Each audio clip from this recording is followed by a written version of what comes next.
Hey! Stop right there. What are you doing here? I live here. Why are you grabbing me? Don't lie to me. You don't look like you belong here. Officer, you're making a big mistake. Yeah? Then explain why you're acting suspicious. I'm a federal judge, and you boys are in serious trouble. To Sheriff Zach Bridge, Dr. Sarah Cooper was just another black woman with a parking violation and legal excuses. An easy ticket, an easier tow. He positioned himself with 12 years of badge authority weaponized into certainty. Then came the handcuffs, the backseat cage, the booking photo. What he couldn't see was the constitutional expertise concealed behind that mugshot. 23 years of legal scholarship. The principal architect of Georgia's 2019-2021 Vehicle and Traffic Law Modernization Act. The law professor who testified against his promotion in 2018 after 3 sustained brutality complaints. He assumed she'd submit quietly, pay the fine, maybe hire a lawyer. He was catastrophically wrong. And in 41 minutes of body cam footage that uploaded automatically to the Georgia Bureau of Investigation, cloud footage governed by the very retention statute, Sarah had drafted small town retaliation would collide with constitutional law in a takedown that would expose a predatory probation scheme extracting $2.4 million from 312 victims.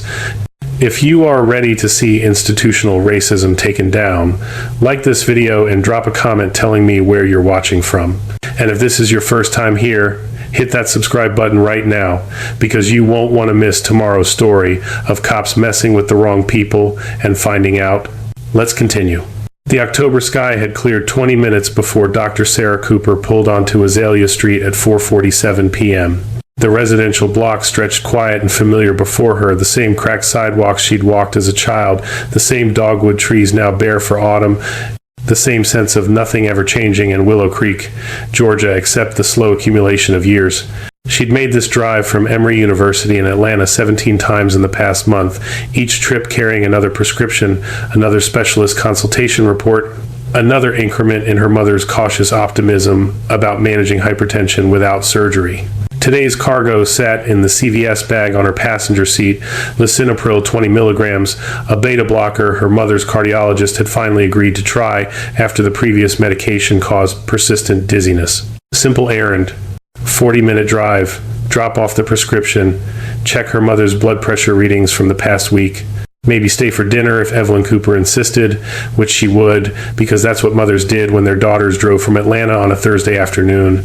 Sarah scanned Azalea Street for parking. Her mother's house stood 2 blocks north, the pale yellow ranch with the repainted shutters visible from here.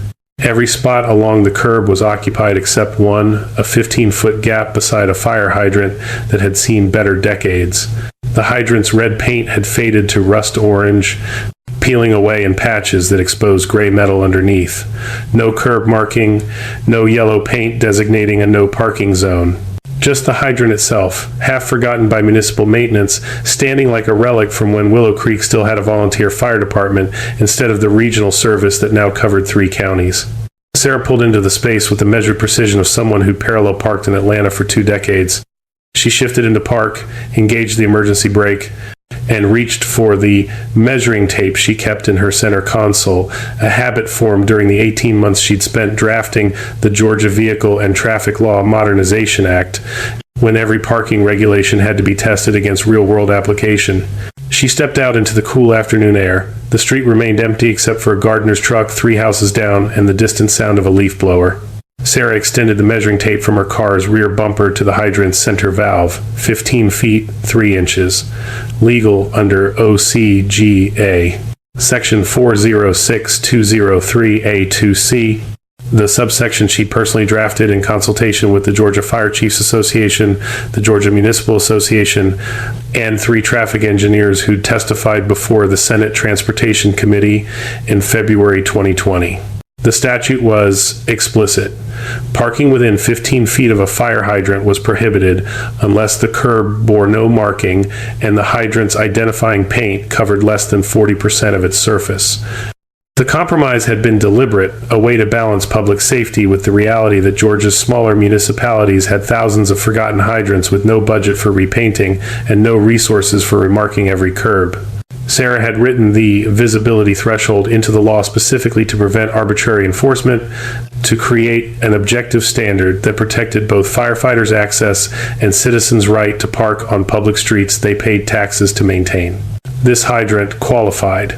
Paint coverage, perhaps 30%, generous estimate, no curb paint whatsoever, completely legal parking under the statute that bore her legislative fingerprints. Sarah locked her Honda Accord, prescription bag in hand, and started walking north toward her mother's house. The afternoon felt suspended in that particular October stillness, unique to small Georgia towns, not quite cold enough for coats, not warm enough for short sleeves, the light slanting through bare branches with the golden quality that made photographers worship autumn. She'd walked perhaps 20 yards when she heard the vehicle approaching from behind. The engine note registered first the distinctive rumble of a large SUV accelerating hard, then came the sharp whoop of a siren, brief and declarative. Sarah turned to see a Willow Creek County Sheriff's Tahoe flip a U-turn in the middle of Azalea Street, emergency lights igniting in rapid blue and red sequence. Positioning itself directly behind her Honda, Sheriff Zach Bridge emerged from the driver's side with the particular body language of authority exercised so routinely it had become muscle memory.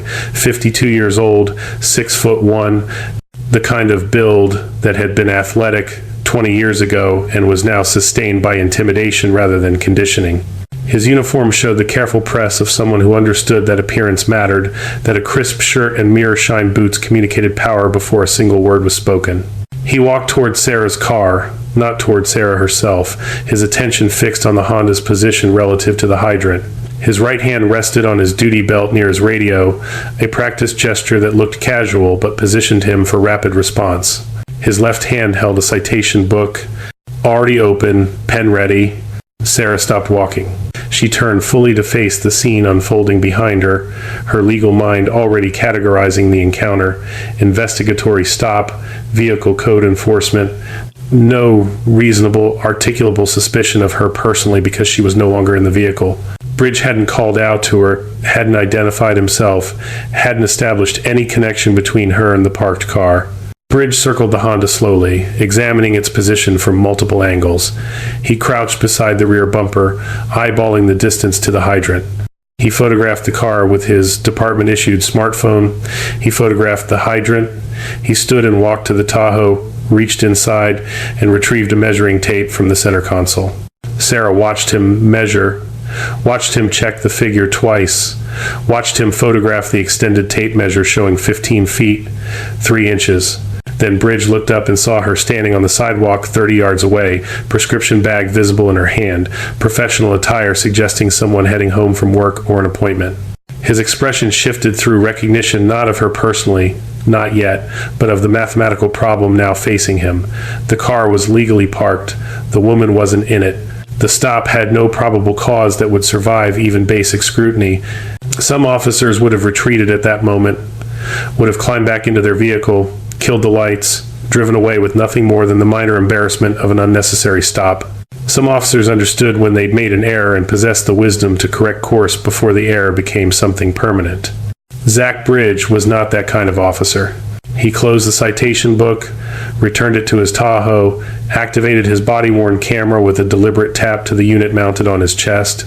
The small LED indicator shifted from amber to solid red recording in 1080p, high-definition audio capture at broadcast quality, timestamp synchronized with GPS coordinates, all data uploading to the Willow Creek County Evidence Server in real-time packets according to the retention protocol specified in OCGA, Section 35873. The body cam statute Sarah had drafted in consultation with the Georgia Bureau of Investigation, the Georgia Association of Chiefs of Police, and civil rights organizations who'd spent decades fighting for transparency in law enforcement.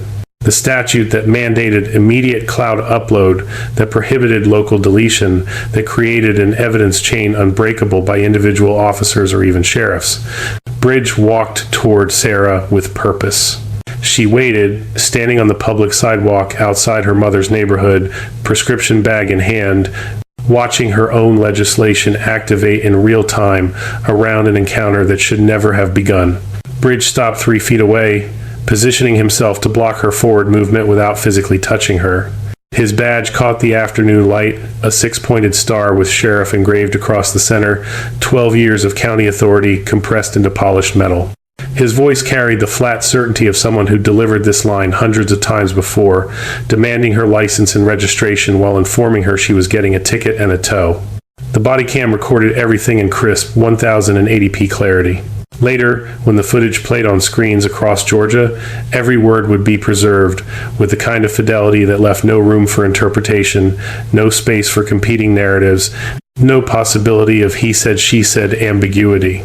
The timestamp in the lower right corner would mark each second with GPS coordinates confirming location: Azalea Street, Willow Creek, Georgia, 4:51 and 17 seconds p.m. Sarah Cooper stood on the sidewalk with the controlled stillness of someone who'd spent 23 years teaching law students how to think clearly under pressure. Her voice, when she responded, carried no anger, no nervousness, no performative deference. Just the measured precision of a professor correcting a fundamental error.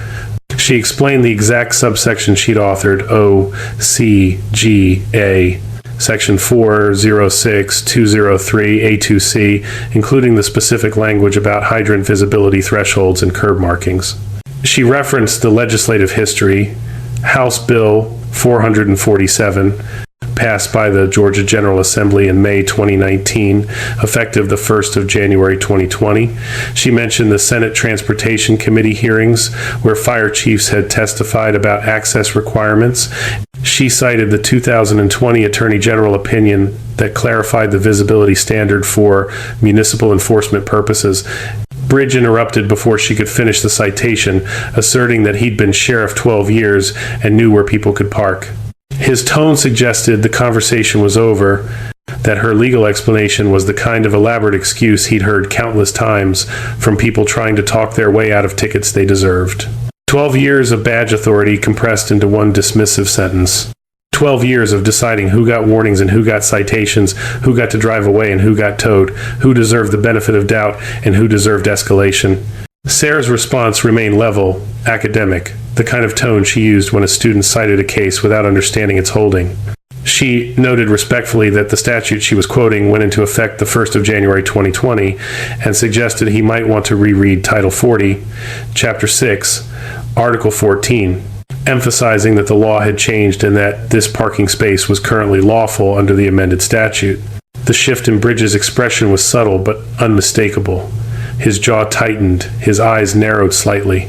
The body cam captured the moment with documentary precision, the instant when recognition replaced generic annoyance, when Sarah transformed from anonymous woman with parking excuses to specific person with specific history. He knew her now. Not just her name, which he hadn't bothered to ask. Not just her face, which he'd probably seen in passing over the years when she visited her mother. He knew her as Dr. Sarah Cooper, Emory University School of Law, constitutional law specialist, the professor who testified before the Willow Creek County Commission in October 2018 during his promotion hearing from captain to sheriff. She'd sat in that commission chamber with a stack of personnel files and incident reports, documenting 3 sustained brutality complaints against then-Captain Bridge, explaining why someone with his disciplinary record shouldn't be elevated to the county's highest law enforcement position. She'd cited case law on qualified immunity, discussed patterns of excessive force, referenced Department of Justice findings about agencies that promoted problem officers into leadership roles. The commission had promoted him anyway.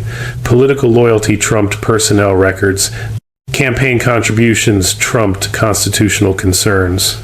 And Bridge had never forgotten the law professor who'd tried to stop his ascension, who'd publicly questioned his fitness for command, who treated his 12 years of service like evidence in a criminal trial rather than credential for advancement. Standing on Azalea Street with his body cam recording, Bridge made a decision that thousands of Georgia citizens would eventually watch in disbelief. He closed his citation book, didn't write the parking ticket, didn't issue the warning, didn't return to his vehicle and drive away with the minor embarrassment of a stop that lacked probable cause. Instead, he pointed to a spot on the sidewalk near a utility pole 10 feet from where Sarah stood and ordered her to stand over there. Not a request. A command. delivered with the expectation of immediate compliance, the tone of someone accustomed to obedience without question or explanation. Sarah didn't move. Her voice remained steady, clinical, the same register she used when reading testimony transcripts in her criminal procedure seminar. She asked whether she was being detained, and if so, under what legal authority, noting that she was standing on a public sidewalk, not in a vehicle, and that he'd measured her car's distance from the hydrant himself, confirming that the parking was lawful. Bridge reached for his radio instead of answering her question.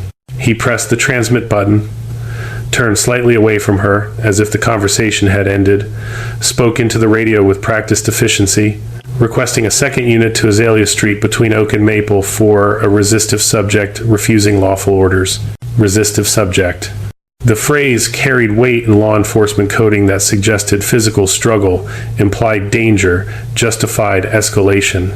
Sarah had written expert reports analyzing that exact terminology, explaining how certain phrases in police reports functioned as legal talismans, creating judicial deference even when the underlying facts showed nothing resembling resistance. She stood motionless on the sidewalk, prescription bag in hand, having done nothing but explain the statute that made her parking lawful. The body cam captured her stillness, captured the absence of any threatening movement, captured Bridges' radio call, creating a narrative that the video contradicted in real time. Within 4 minutes, a second Willow Creek County unit arrived. Deputy Marcus Webb, late 20s, 5 years on the force, someone who'd probably learned law enforcement from Sheriff Bridge himself. Webb parked his cruiser behind Bridges' Tahoe, approached with hand near his weapon, eyes scanning Sarah as if she might transform into a threat at any moment. Bridge updated Webb with the practiced efficiency of someone coordinating tactical responses, claiming the subject had parked illegally, become argumentative when he attempted to issue a citation, refused to provide identification, and refused lawful orders to comply, leading to his decision to place her under arrest. Every element of that summary was false. The body cam had recorded the opposite lawful parking, calm explanation of law, no request for identification because Sarah wasn't driving when Bridge approached her, no lawful order because Bridge had no authority to command her movement on a public sidewalk. But Webb hadn't seen the encounter. He'd only heard Bridges' description, and in that moment, Webb faced the choice that determines whether individual officers become complicit in corruption. Believe the evidence of his own absence, or believe his sheriff's word. Webb chose institutional loyalty. Sarah spoke clearly, her voice projected for the body cam's microphone, identifying herself as Dr. Sarah Cooper, constitutional law professor at Emory University, and stating that she had drafted the parking statute Bridge claimed she violated. She noted that the statute went into effect in January 2020, that her parking was lawful under OCGA Section 406203A2C, and that Bridge was creating a false arrest record that his own body cam would contradict. Bridge stepped closer. His voice dropped lower, meant for Sarah rather than the camera, but the microphone captured it anyway with perfect fidelity. He questioned whether she thought she was smart, whether teaching law meant she was above the law, and announced he was placing her under arrest for obstruction of a law enforcement officer under OCGA. Section 161024, disorderly conduct and failure to obey a lawful order. He ordered her to turn around and put her hands behind her back. Sarah could have ended it there, could have mentioned that her mother was Evelyn Cooper, former state senator, whose phone call to the governor would have Bridge suspended within an hour. Could have referenced her position on the Georgia Judicial Reform Commission, her consultation work with the Attorney General's office, the fact that she'd trained half the judges in the Northern District on qualified immunity standards. She did none of those things. Instead, she turned slowly, placed a prescription bag on the sidewalk beside her feet, and put her hands behind her back. Because ending it immediately would have protected only herself, would have left every other person Bridge had falsely arrested to navigate the system alone, without video evidence, without professional credentials, without the resources to fight back. Sarah made the same calculated decision she'd made in countless depositions and expert witness appearances. Document everything, let the misconduct fully develop, create an evidence record so comprehensive that no defense attorney could spin it into ambiguity. The body cam recorded Bridge applying handcuffs with unnecessary tightness, metal digging into Sarah's wrists hard enough to leave marks that would photograph well later, compression that restricted circulation, pain that was deliberate rather than incidental. Sarah's voice remained clinical as she noted for the record that the handcuffs were too tight, causing pain and restricting circulation, and that this was being recorded. Bridge didn't adjust them. He guided her toward his Tahoe with a hand on her upper arm, grip firm enough to control movement, but not quite firm enough to constitute battery. He'd done this before, probably hundreds of times. The choreography of arrest performed with the muscle memory of routine. He opened the rear passenger door, no handles on the inside. Safety cage separating front from back, hard plastic bench seats designed for discomfort rather than transport. Sarah bent to enter, awkward with hands cuffed behind her, dependent on Bridge not to let her fall. Before closing the door, Bridge reached for the prescription bag Sarah had placed on the sidewalk. He picked it up, examined it briefly, carried it back to his Tahoe. He placed it on the hood, activated his body cam's close focus mode with a tap, and opened Sarah's purse. The search happened on camera in full detail. Bridge removed items one by one, examining each before placing it beside the purse. Wallet, car keys, phone, lipstick, tissue packet, hand sanitizer, pen. Then he reached the items that made his expression shift. Emory University School of Law Faculty Identification Card, Dr. Sarah M. Cooper, Professor of Constitutional Law, Employee ID number 4438721. Georgia Judicial Reform Commission Identification Badge, Sarah M. Cooper, Commission Member, Special Consultant on Law Enforcement Standards and Training. A printed document stapled in the upper left corner bearing the title indicating it was Attorney General Opinion 2020-47 regarding fire hydrant parking and the visibility requirement interpretation under the relevant statute. Bridge stared at the documents for 10 seconds that the body cam timestamp tracked with precision. His jaw worked as if he were physically grinding down something too large to swallow. Then he gathered everything, stuffed it back into Sarah's purse without the careful examination he'd used during removal, and closed the door, sealing Sarah inside the mobile cage. He spoke to Webb in a voice the body cam's external microphone barely captured, instructing him to follow to the jail and noting that this one was going to be complicated. Bridge climbed into the driver's seat, started the engine, pulled away from the curb. Sarah sat in the back, wrists cuffed, hands numb. Prescription medication for her mother's blood pressure still sitting on the hood of Bridge's Tahoe where he'd forgotten it in his rush to conceal what he'd found. The body cam timestamp read 5, 7, and 33 seconds p.m. The drive to Willow Creek County Jail would take 14 minutes. And every second would upload automatically to the Georgia Bureau of Investigation evidence portal, the cloud server governed by OCGA.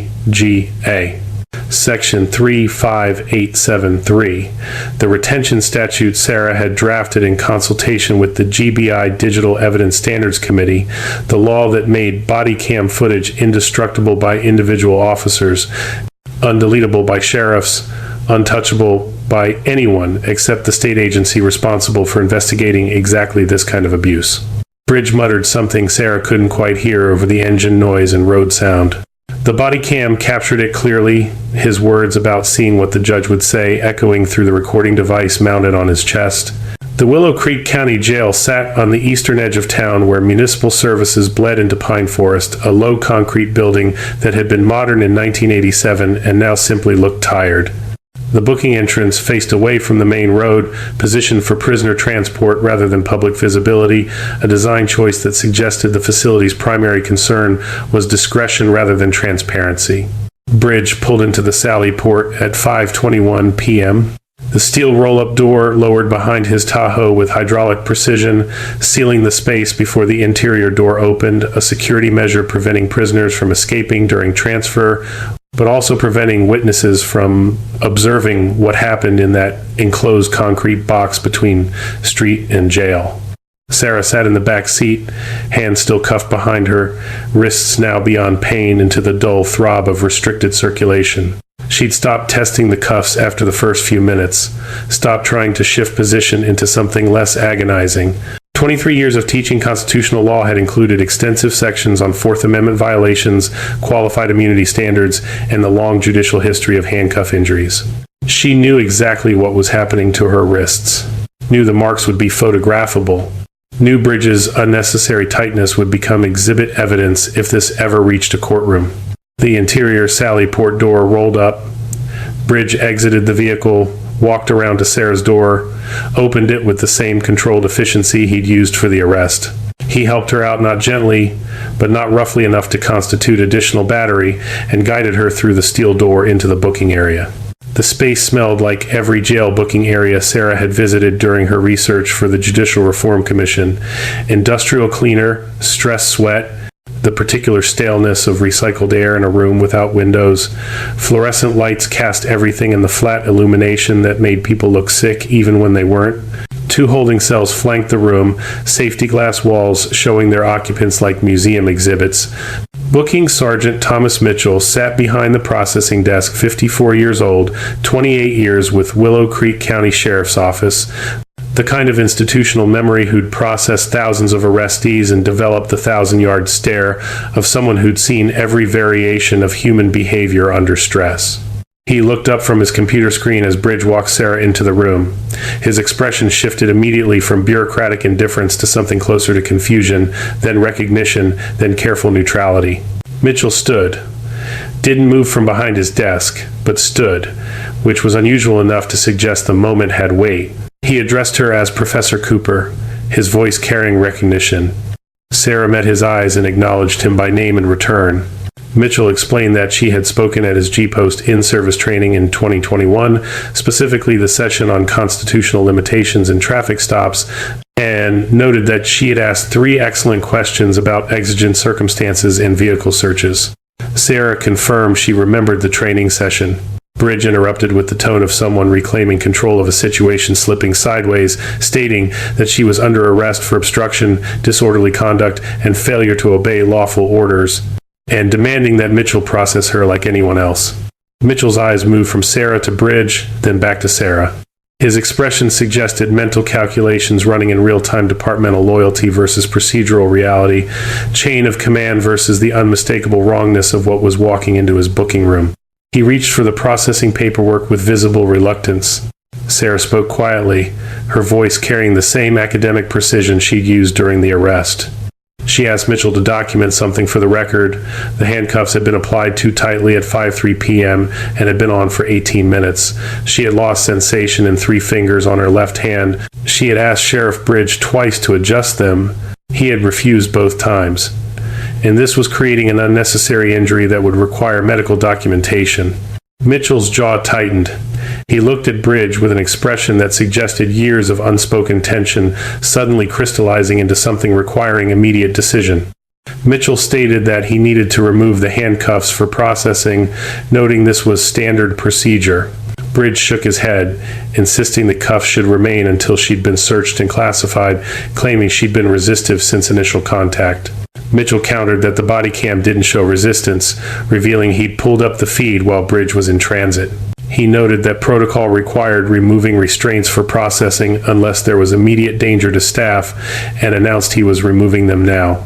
Mitchell came around the desk with handcuff keys already in hand. He positioned himself behind Sarah, unlocked the cuffs with practiced efficiency, removed them carefully. The metal had left deep red grooves in her wrists, indentations that wouldn't fade for hours. Mitchell photographed them immediately with the booking camera, close-up shots from 3 angles, timestamp and case number automatically embedded in the image metadata. Sarah brought her hands forward slowly, flexing her fingers, waiting for circulation to return with the peculiar pain of blood flow resuming after compression. The marks on her wrists looked exactly like what they were evidence of excessive force applied during an arrest that never should have occurred. Mitchell returned to his desk, gestured for Sarah to approach for booking photos and fingerprinting. As she stepped forward, movement in the adjacent holding cell caught her attention. A black woman sat on the concrete bench, mid-30s, wearing the exhausted expression of someone navigating institutional systems without resources or hope. She watched Sarah's processing with the particular attention of recognition, not personal recognition, but situational recognition, the solidarity of shared experience. Sarah completed the booking photos, front view, left profile, right profile, submitted to fingerprint scanning, 10 fingers rolled across the digital scanner, emptied her pockets, though Bridge had already searched everything. The process carried the dehumanizing efficiency of bureaucracy converting people into case numbers. Mitchell processed the paperwork with careful attention to detail that suggested he was creating a documentary record that might matter later. When he reached the narrative section, he paused and asked Bridge for his probable cause statement for the arrest report. Bridge recited the same false narrative he'd given Deputy Webb: illegal parking, argumentative behavior, refusal to provide identification, failure to obey lawful orders, obstruction of law enforcement. Mitchell typed without comment. But Sarah noticed his body language, the slight pause before each lie, the way his eyes moved to the body cam monitor showing footage that contradicted every word Bridge spoke. When Mitchell finished typing, he printed 2 copies of the arrest report. One went into the case file. The other he handed to Sarah, explaining that her bond hearing would be tomorrow morning at 9 unless she posted signature bond tonight, and noting that given the charges and her community ties, he was recommending signature bond with no cash requirement. Sarah read the document while Mitchell prepared her for transfer to the holding cell. The charges were exactly as Bridge had stated: obstruction, disorderly conduct, failure to obey lawful order. Each one a misdemeanor. Each one carrying maximum penalties of 12 months and $1,000. Each one completely unsupported by the facts. Mitchell led her to the holding cell adjacent to where the other woman sat. As he unlocked the door, Sarah spoke clearly, knowing Bridge was still in the room, knowing the body cam was still recording. She requested medical evaluation for the handcuff injuries and requested that the body cam footage from this arrest be preserved under the statute requiring automatic upload to GBI evidence servers within 60 minutes of recording. She noted that the statute went into effect in July 2021 and stated that she knew this because she had drafted it in consultation with the GBI Digital Evidence Standards Committee. Bridge's voice cut across the room, ordering Mitchell to turn the body cam footage over to him for review before any upload occurred, claiming there may be sensitive information requiring redaction. Mitchell's response came after a pause that felt like years compressed into seconds. He stated that state law mandated body cam footage upload automatically to the GBI cloud within 60 minutes, that the upload wasn't discretionary and wasn't controlled locally, and that the statute specifically prevented local agencies from intercepting or reviewing footage before upload to prevent exactly what Bridge was asking him to do. Bridge began to assert his authority as sheriff, but Mitchell interrupted, noting that Bridge could order whatever he wanted, but that Mitchell couldn't stop an automatic upload governed by state law. He added pointedly that Bridge knew that, and that Professor Cooper had written that part too. The silence that followed carried the weight of institutional structure colliding with individual authority. Bridge stood in the booking room, face flushed, jaw working, hands clenched at his sides. Mitchell stood beside the holding cell door, keys in hand, expression neutral, but body language suggesting someone who'd just crossed a line he couldn't uncross. Sarah stepped into the holding cell. Mitchell closed the door with a metallic clang that sounded louder than necessary. The woman in the adjacent cell watched through the safety glass partition. When Sarah sat on the concrete bench, the woman spoke through the small ventilation grill that allowed sound to pass between cells, asking if Sarah was really a law professor. Sarah nodded in confirmation, identifying her specialty as constitutional law at Emory University. The woman asked if Sarah really wrote that upload law Bridge was angry about. Sarah confirmed she had, along with approximately 40 other criminal procedure reforms. The woman laughed, not joy, but the bitter amusement of someone watching cosmic irony unfold in real time. She explained that Bridge had arrested her 2 weeks ago, possibly at the same hydrant or maybe the one on Magnolia Street. He had claimed her parking was too close, written her a ticket, called a tow truck. The judge had given her 6 months probation and $200 in fines. She was now paying $85 a month to Willow Creek Supervision Services, which they called a probation supervision fee. She had 3 children and worked at the Piggly Wiggly. $85 a month was groceries. Sarah felt the pieces clicking into place with the horrible clarity of pattern recognition. She'd been researching predatory probation schemes for 18 months, documenting how small-town jurisdictions use traffic violations and minor misdemeanors to funnel defendants into private probation companies that extracted fees far exceeding the original fines. The research was nearly complete, ready for publication in the Georgia Law Review. Sarah asked the woman's name. Tamika Reynolds, she answered. Sarah asked how many people Tamika knew who'd gotten tickets at that hydrant. Tamika thought for a moment, estimating maybe 5 or 6 people, noting that all were black and all got probation, all paying Willow Creek Supervision Services. Sarah stood, moved closer to the glass partition so she could see Tamika clearly, and asked whether anyone had measured the distance from Tamika's car to the hydrant. Tamika confirmed the sheriff had, noting he'd had a tape measure in his truck. Sarah asked if he'd taken a photo of the measurement.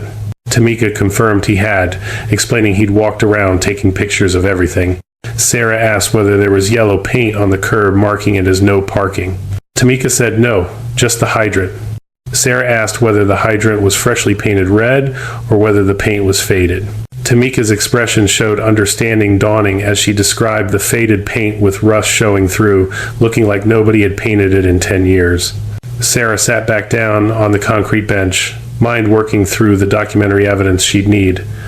Corporate records for Willow Creek Supervision Services, ownership structure, financial statements showing revenue from probation fees, a list of every defendant processed through their system in the past 3 years, traffic stop data showing demographic patterns, body cam footage from other arrests.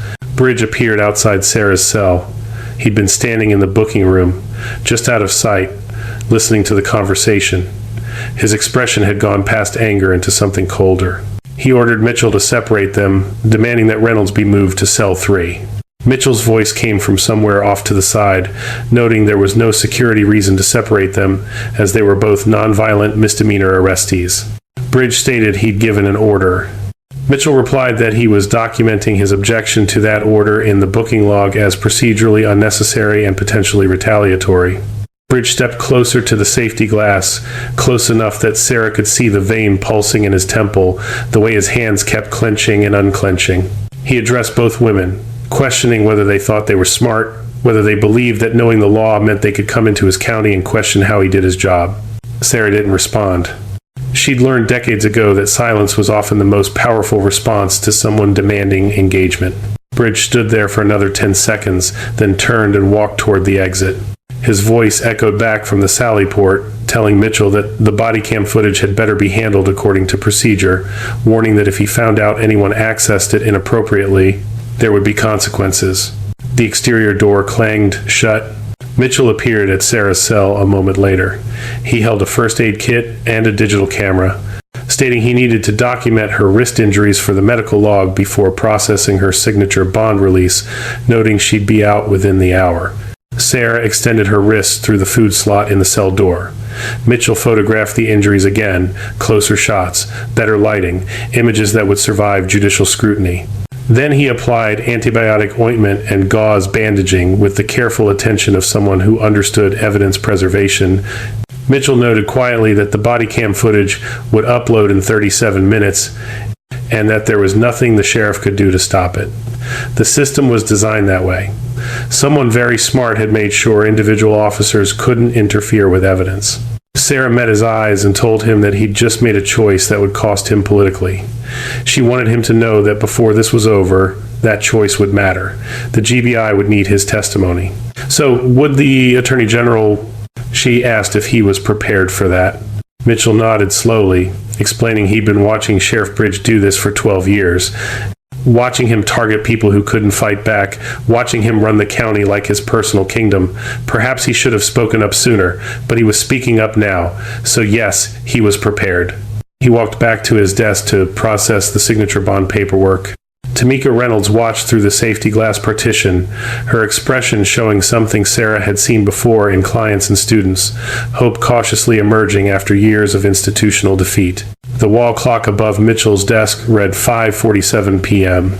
In 13 minutes, the body cam footage would upload automatically to the Georgia Bureau of Investigation evidence portal. In 13 minutes, 41 minutes of unstoppable documentation would enter a system designed specifically to prevent its destruction. and Sheriff Zach Bridge, sitting in his office 300 yards away, would discover that the woman he'd arrested had built the very trap now closing around him. The body cam footage uploaded at exactly 6:04 p.m. transmitted in encrypted packets from the Willow Creek County evidence server to the Georgia Bureau of Investigation cloud storage facility in Atlanta. The upload protocol followed the specifications outlined in OCGA Section 35873, the retention statute Sarah had drafted in consultation with the GBI Digital Evidence Standards Committee during the summer of 2020. The system was deliberately designed to remove human discretion from evidence preservation. No local review before upload, no sheriff approval required. No opportunity for footage to mysteriously malfunction or accidentally erase. The moment a body cam stopped recording, a 60-minute timer started. When that timer expired, the footage transmitted automatically regardless of content, regardless of what it showed, regardless of whose career it might destroy. Sarah had fought for that automation against resistance from sheriff's associations and police unions who insisted officers needed discretion to protect sensitive information. She'd won by citing case after case where discretion had functioned as deletion, where sensitive information had meant incriminating evidence, where officer safety had translated to cover-up. Now, her own arrest existed in the cloud as 41 minutes of 1080p documentation that Sheriff Zach Bridge could not access, could not edit, could not make disappear. At the GBI Regional Forensics Laboratory in Atlanta, senior digital evidence analyst Rebecca Chen worked the evening shift monitoring automatic uploads from the state's 159 counties. Most footage showed routine encounters, traffic stops, domestic calls, public intoxication arrests. Chen watched at 2x speed, flagging anything requiring supervisor review, uses of force, officer-involved shootings, constitutional concerns. Bridges' body cam footage loaded onto her screen at 6:07 p.m. Chen started the playback at normal speed, her attention partially divided between the video and the incident report metadata. Routine traffic stop in Willow Creek County. Illegal parking violation. Subject arrested for obstruction and disorderly conduct. 30 seconds into the footage, Chen stopped checking her other monitors. By 2 minutes, she'd slowed the playback to normal speed and opened a secondary screen to take detailed notes. By 5 minutes, the point where Sarah explained the exact statute she'd authored, Chen picked up her desk phone and called her supervisor, informing him she had a constitutional violation requiring Public Integrity Unit review that night. Lieutenant Harris arrived 4 minutes later, stood behind Chen's chair, and watched the footage in silence. When it reached the arrest sequence, the unnecessary handcuffs, the search revealing Sarah's faculty ID, Bridges' muttered threat about what the judge would say, Harris reached for his own phone, stating he was calling Public Integrity immediately and flagging this for the Attorney General personally. He noted this wasn't just a bad arrest, but retaliation against someone with judicial reform credentials, predicting it would become a political nightmare. Chen finished watching the complete 41 minutes. She documented timestamps for every significant moment, the initial stop at 4 hours 51 minutes and 17 seconds, Sarah's explanation of the statute at 4 hours 52 minutes and 43 seconds, Bridges' order to stand aside at 4 hours 57 minutes and 8 seconds, the arrest at 5:03:22. The discovery of Sarah's identification at 5 hours 11 minutes and 54 seconds, Bridges' threat at 5 hours 19 minutes and 37 seconds.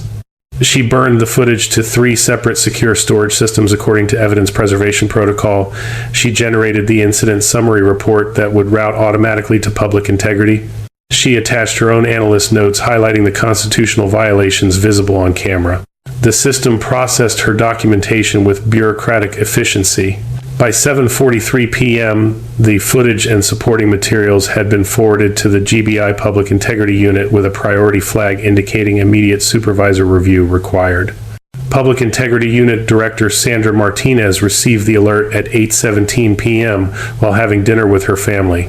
She opened the secure app on her phone, read Chen's analyst summary, and immediately excused herself from the table to watch the footage on her department-issued laptop.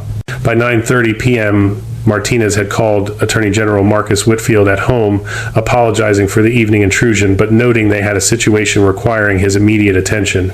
A constitutional law professor, someone with judicial reform credentials, had been arrested by a county sheriff under circumstances that appeared clearly retaliatory. The body cam footage was unambiguous, and the professor's name was Sarah Cooper.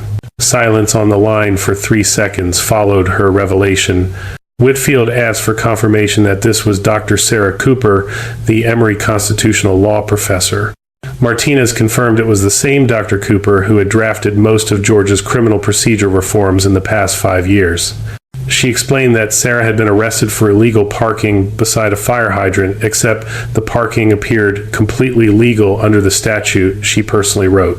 The body cam showed her explaining the law to the sheriff before he arrested her anyway. Whitfield requested she send him the footage immediately, everything, promising to call back within the hour. Whitfield received the secure file transfer at 9:47 p.m.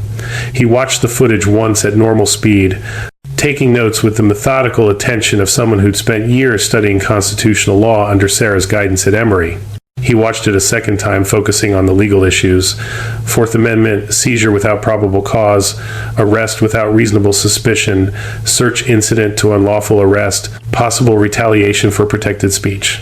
He watched it a third time as someone who'd known Sarah Cooper for 15 years, who'd taken 3 seminars from her, who'd worked as her research assistant during his 2 leaders year, who'd learned to think like a constitutional lawyer by watching how she approached problems with relentless logical precision. The footage showed his mentor handcuffed on a residential street, hands behind her back, explaining the law calmly, while a sheriff with 12 years of badge authority ignored every word she said. Whitfield called Director Martinez back at 11:03 p.m., announcing he was opening a criminal investigation into Sheriff Zach Bridge effective immediately. He wanted a full forensic analysis of every arrest Bridge had made in the past 3 years involving fire hydrant parking.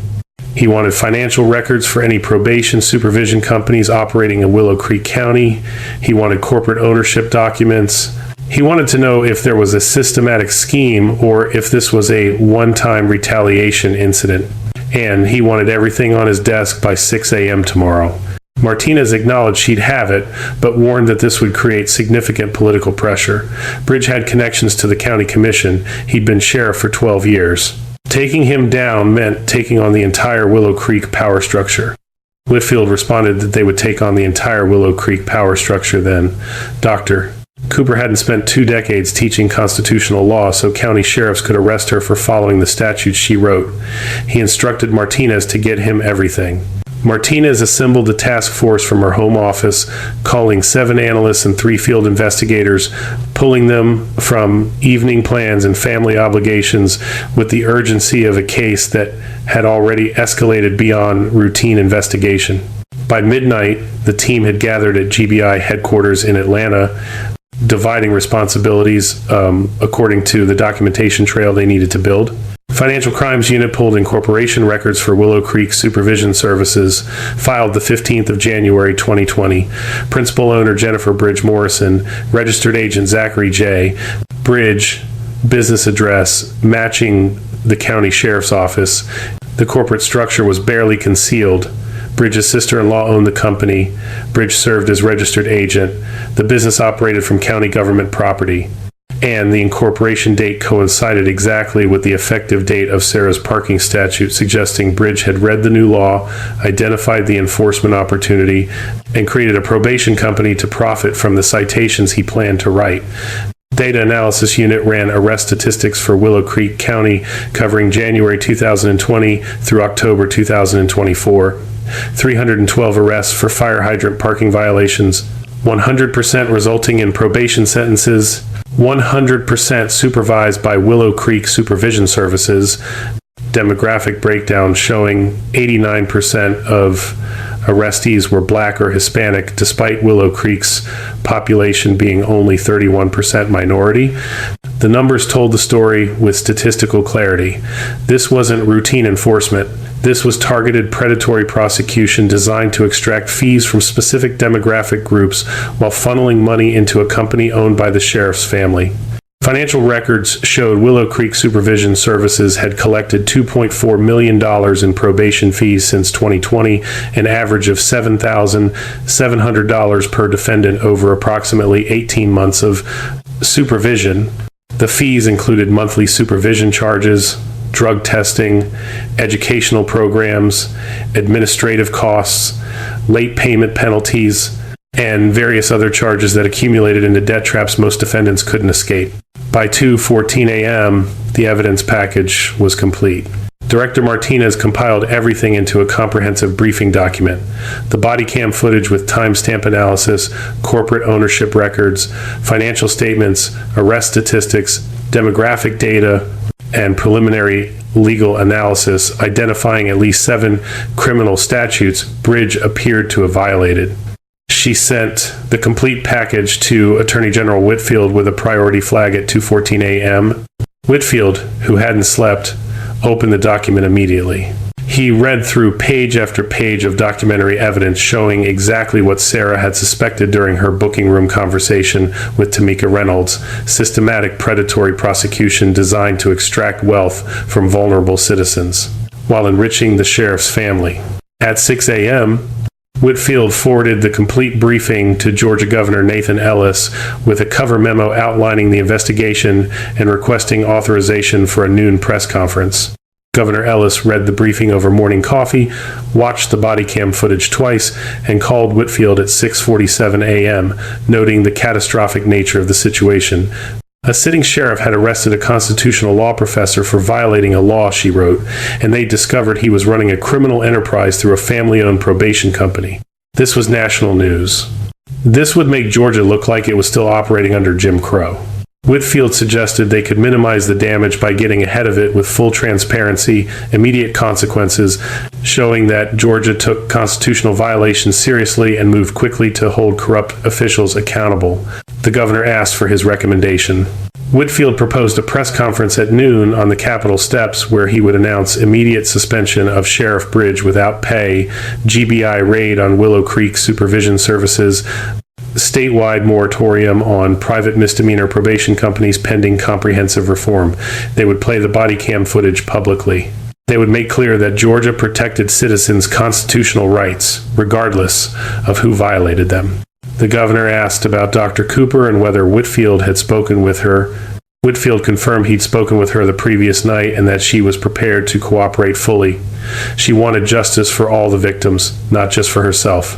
Ellis was quiet for a moment before commenting that this was the Sarah Cooper he remembered from judicial reform meetings, always thinking systematically, always protecting the most vulnerable.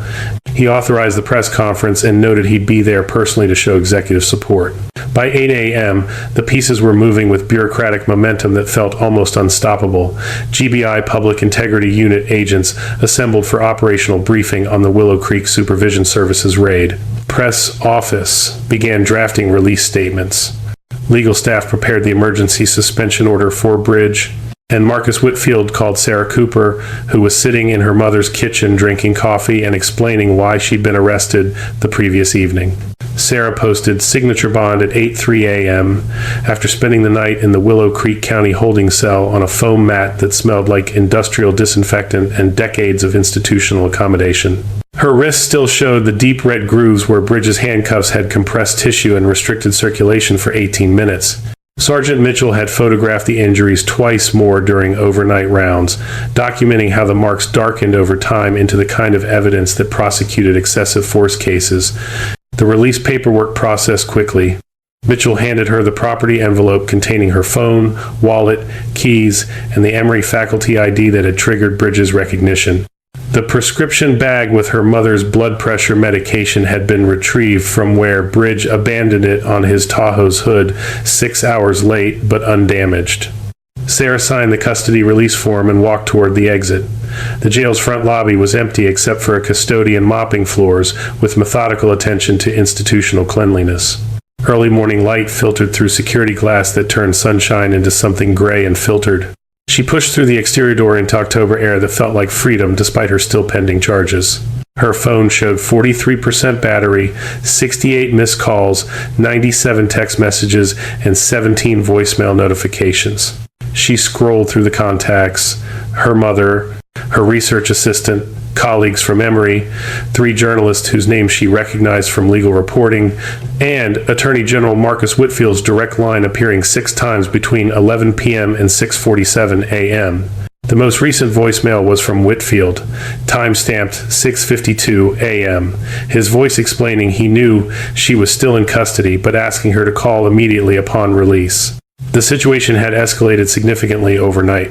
The governor wanted a press conference by noon. He'd brief her when they spoke. Sarah walked to the edge of the parking lot where a concrete barrier separated asphalt from the pine forest that bordered county property. She sat on the barrier, felt the rough concrete through her slacks, and returned Whitfield's call.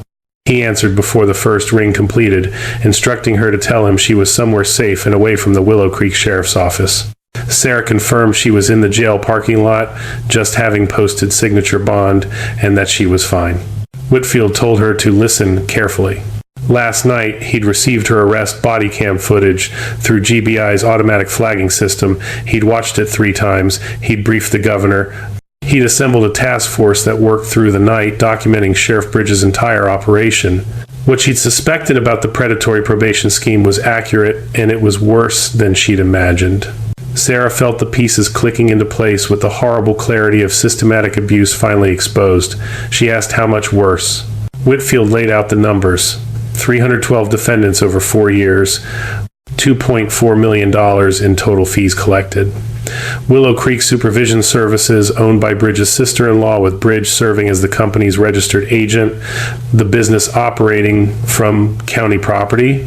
Arrest demographics showed 89% of defendants were minorities, despite the county being only 31% minority. This wasn't just corruption, it was a civil rights conspiracy with statistical evidence showing intentional targeting. Sarah closed her eyes. The mathematics were staggering. $2.4 million extracted from people who could least afford it, funneled into a company owned by the sheriff's family, all built on fake parking violations, written by an officer who knew exactly which fire hydrants qualified under the visibility exemption she'd drafted. She told Whitfield he needed to understand something. This wasn't about her arrest. Her arrest was just documentation of what had been happening to 311 other people who didn't have Emory faculty credentials to protect them. He should use her case to build the prosecution, but center the victims who couldn't fight back. Whitfield assured her that was exactly what they were doing. The GBI Public Integrity Unit had been pulling case files all night. They'd identified every defendant processed through Willow Creek Supervision Services. They were contacting them individually to document their experiences, and they were preparing criminal charges against Bridge and civil asset forfeiture against his sister-in-law's company. Sarah asked about the timeline. Whitfield explained there would be a press conference at noon on the Capitol steps with Governor Ellis attending personally. He'd be announcing Bridges' immediate suspension without pay, GBI raid on Willow Creek Supervision Services, and a statewide moratorium on private misdemeanor probation companies. They were playing the entire 41-minute body cam footage publicly. Georgia needed to see exactly what happened. Sarah stood from the concrete barrier. Her wrists throbbed, her back ached from the holding cell mattress, and her professional life was about to become national news. But 312 people were about to receive justice they'd never thought possible. She told Whitfield she'd be at the press conference, but first she needed to go home, shower, change, and take her mother her medication. Some things were more important than public relations. Whitfield acknowledged this and mentioned one more thing. Her mother, Evelyn, had called the governor at 6:30 that morning. She apparently had his personal cell number from her time in the state senate. She was demanding a public apology and Bridges' immediate resignation. Sarah noted that sounded exactly like her mother. Whitfield asked if she was absolutely certain she wanted to be this public. This would create significant media attention. Her name would be attached to every story about corruption in Georgia law enforcement. There would be backlash from sheriff's associations and police unions. Her academic work would be scrutinized. Was she prepared for that level of visibility?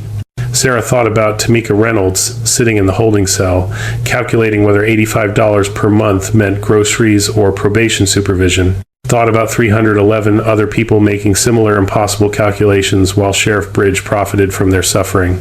She told Whitfield she'd spent 23 years teaching constitutional law in classrooms. Maybe it was time she taught it in courtrooms instead.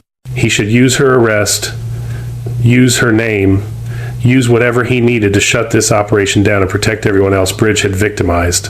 Whitfield confirmed they'd see her at noon. Sarah ended the call and immediately opened her rideshare app. The jail sat 3 miles from her mother's house in Willow Creek, too far to walk, especially after a night in custody. She requested a pickup, watched the app calculate a 7-minute wait time, and used those minutes to scroll through the text messages documenting how quickly word had spread through her professional network. Her department chair had written expressing that the entire law school was behind her and offering whatever she needed: legal representation, public statement, administrative leave. Her research assistant noted that CNN was calling the law school asking for comment about her arrest, and that Dean Morrison was handling media requests, wanting her to know she had complete institutional support. 3 colleagues offered legal representation if she needed it. 5 former students expressed outrage and offered to testify about her character. And one message from Evelyn Cooper, time-stamped 6:44 a.m., informed her that she'd spoken with Nathan Ellis, who was suspending that sheriff and shutting down the probation company. She instructed Sarah to come home because she'd made breakfast and they had work to do. The rideshare arrived exactly on schedule, a Honda Pilot driven by a woman in her 60s who recognized Sarah immediately, commenting that she'd seen her picture on the news that morning and that they were saying the sheriff arrested her illegally. Sarah climbed into the back seat, suddenly exhausted by the prospect of every conversation becoming about her arrest. She stated that the situation was complicated and that she'd prefer not to discuss it. The driver mentioned her nephew had been arrested by that same sheriff 3 years ago for fire hydrant parking. He'd paid probation fees for 18 months and never could afford to get his license back afterward. Lost his job because he couldn't drive to work. She asked if Sarah was going to do something about that sheriff. Sarah met the woman's eyes in the rearview mirror and confirmed that yes, she was going to do something about that sheriff, and the woman's nephew was going to get his money back. The woman nodded once, satisfied, and drove the rest of the way in companionable silence. They arrived at Evelyn Cooper's house at 8:34 a.m. The pale yellow ranch looked exactly as it had yesterday afternoon before Sarah's arrest. Same repainted shutters, same carefully maintained garden, same sense of permanence that small-town homes acquired over decades of continuous family occupation. Sarah paid for the ride, added a substantial tip, and walked up the driveway to find her mother waiting on the front porch. Evelyn Cooper looked like someone who'd spent the night making phone calls and building political coalitions rather than sleeping. She wore professional attire despite the early hour slacks and a blazer that suggested readiness for battle rather than breakfast. She hugged Sarah carefully, mindful of the wrist injuries, then requested to see them.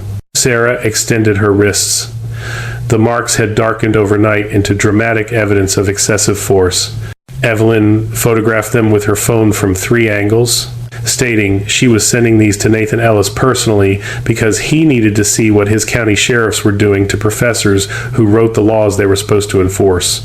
Sarah noted that Marcus Whitfield was already handling it. There was a press conference at noon.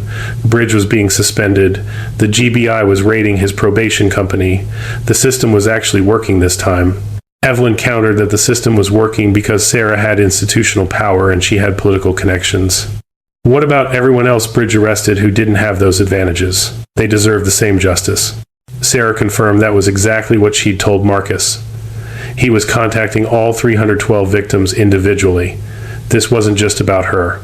Evelyn guided Sarah inside to the kitchen where breakfast waited: eggs, toast, coffee, the kind of meal that represented maternal care translated into practical support. Sarah sat at the familiar table, accepted the coffee gratefully, and let her mother fuss over food and wrist injuries while explaining the timeline for the day. Press conference at noon, she needed to be there, which meant she needed to shower, change into professional attire, and drive to Atlanta by 11. That gave them 2 hours. Evelyn announced she was coming too. Sarah began to protest that her mother didn't need to, but Evelyn interrupted. A county sheriff had arrested her daughter illegally, handcuffed her tight enough to leave injuries, and thrown her in jail overnight. She was absolutely coming to the press conference. Someone needed to represent the family's perspective, and she had things to say to Nathan Ellis about his oversight of county law enforcement. Sarah smiled despite the exhaustion, suggesting they should probably coordinate their statements so they didn't contradict each other in front of the media.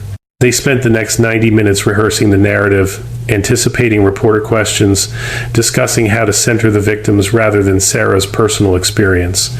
Evelyn, who'd spent 16 years in the state Senate navigating media and public relations, provided the kind of strategic guidance that transformed raw outrage into politically effective messaging. At 10:47 a.m., they left for Atlanta in Sarah's Honda Accord, which had sat legally parked beside the faded fire hydrant on Azalea Street for 16 hours and accumulated 0 additional citations. The drive took 43 minutes. They arrived at the Georgia State Capitol at 11:30 a.m. to find the press area already crowded with cameras, reporters, and the particular energy that preceded major political announcements. Marcus Whitfield met them at the security checkpoint, guided them through the credentials process, and briefed them privately about the press conference structure. Governor Ellis would speak first, establishing executive concern and commitment to accountability. Then Whitfield would present the investigation findings and play the body cam footage. Then Sarah would be invited to make a brief statement if she chose. Whitfield noted she didn't have to speak if she wasn't comfortable, that her arrest spoke for itself. Sarah stated she was speaking. These victims deserve to hear from someone who understood what they experienced. At 11:58 a.m., they took their positions on the Capitol steps, Governor Ellis center stage, Whitfield to his right, Sarah and Evelyn slightly behind them in the supporting cast arrangement that visual media would translate into political hierarchy. The cameras went live at exactly noon. And Sheriff Zach Bridge, sitting in his living room in Willow Creek wearing sweatpants and yesterday's undershirt, watched his career end in high-definition broadcast across every major network in Georgia. The Georgia State Capitol steps had hosted countless press conferences over the decades, policy announcements, scandal responses, political theater performed for cameras that would translate 30 minutes of carefully scripted messaging into 10-second news clips.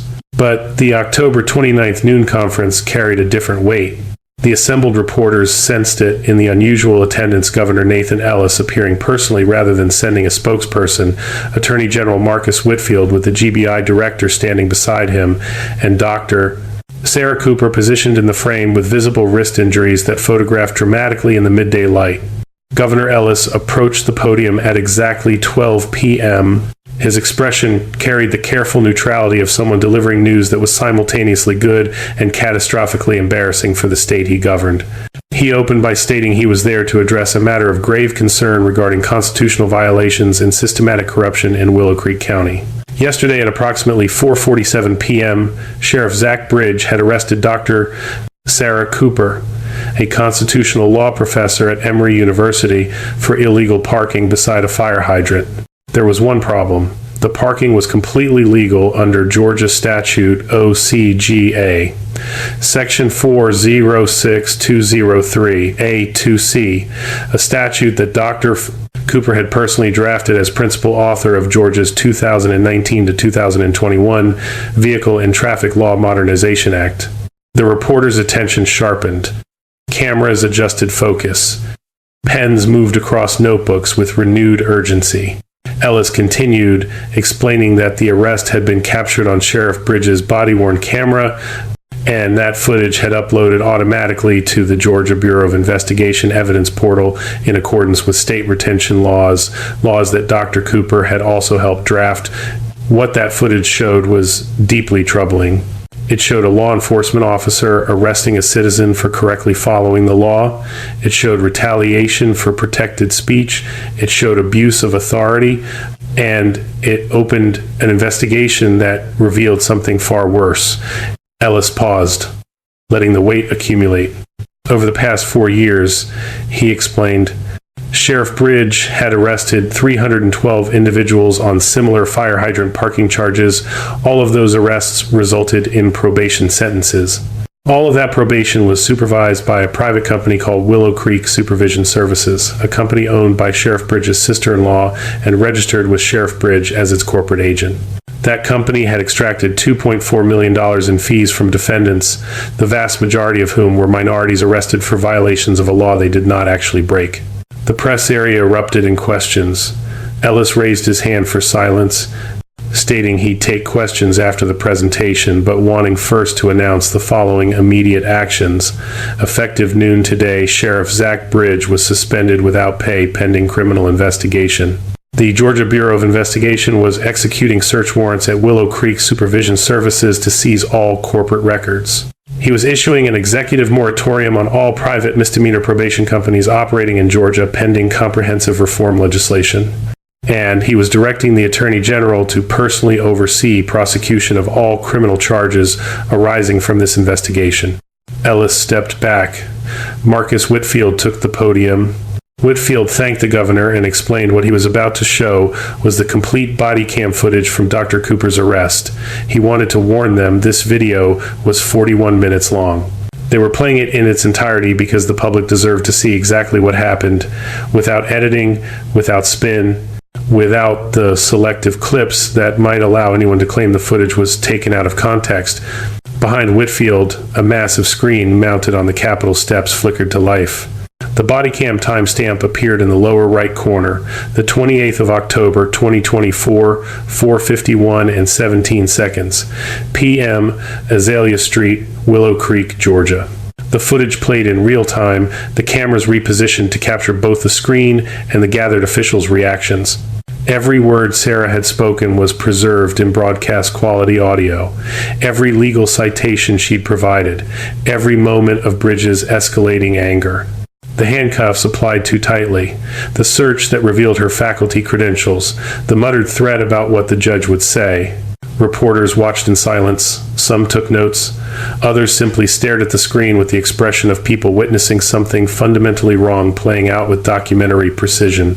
At the 12-minute mark, when Sarah explained the legislative history of the parking statute she'd authored, someone in the press gallery gasped audibly. At the 18-minute mark, when Bridge handcuffed her without probable cause, camera flashes increased in frequency, photographers capturing the moment for tomorrow's front pages.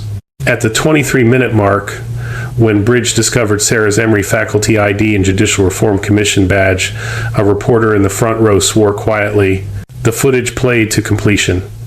41 minutes of evidence that required no interpretation, no expert analysis, no competing narratives. Just documentation of a sheriff arresting a woman for following the law she'd written. When the screen went dark, the silence lasted 3 seconds before the press area exploded in shouted questions.